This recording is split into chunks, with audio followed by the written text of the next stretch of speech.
Rover. When North Melbourne began its ambitious team-building programme in 1973, the name of Barry Cable was at the top of its shopping list. The little master had thrilled the club with his performance in 1970, winning the best and fairest and finishing fourth in the Brownlow, in a team that finished bottom of the VFL ladder. Cable returned in 1974 from Western Australia and was one of the great players of North Melbourne's emergence as a football power. Cable's handball delighted football fans and fitted in perfectly with the brassy style at Arden Street. The blonde West Australian was the total professional and had the decorations to prove it.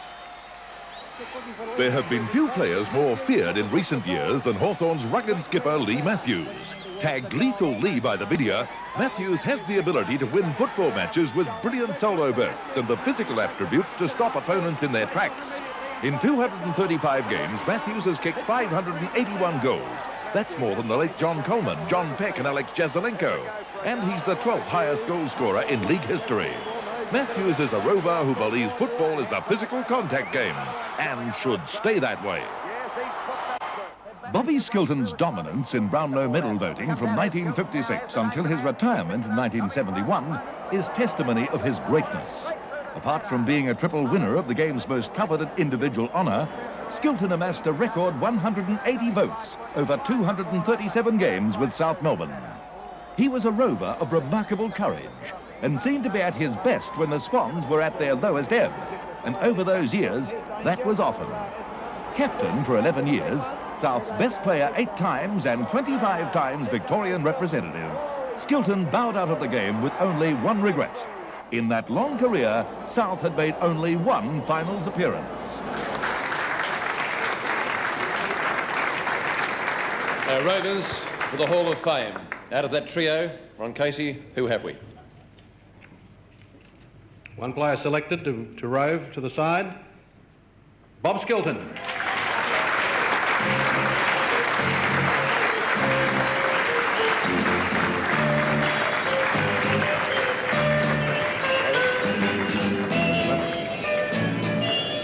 Well, Bobby, 3 Brownlow medals, only one finals appearance.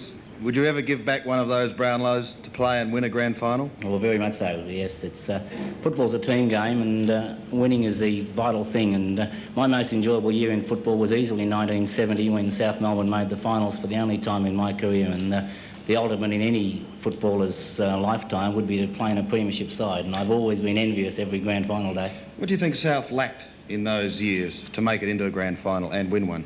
Well, the first thing is administration, and no club can ever be premiers without administration in the first place, and then it runs down the line. The administration gets the players, and they also get the right coach, and it's an overall thing. You can't have one without the other. Bobby, you're a very loyal player with your club, stuck with them for a long, long time through many games, thick and thin. What are your thoughts now on players, and a lot of them younger players, that are swapping and changing clubs, well, almost at will? I can understand some of the older players, wanting to play in a premiership side or in finals, and I can see the feeling in the players moving under those circumstances. But for the life of me, I can't see why players, just do not do their utmost to try and lift the team. If they're, I didn't want to play with South Melbourne. I asked for a clearance to Melbourne well before I started with South Melbourne.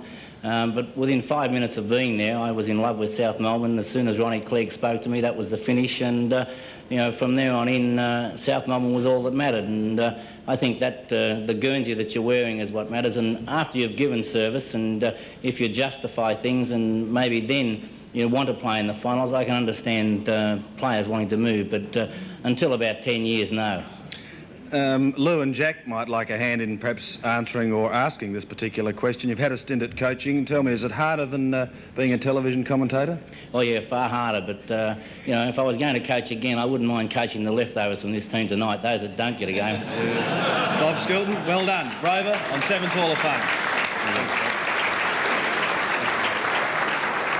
Bob Skilton, selected in the Hall of Fame team as a rover, and by gee, it was a pretty hard selection too to come up with the final pairing. Ron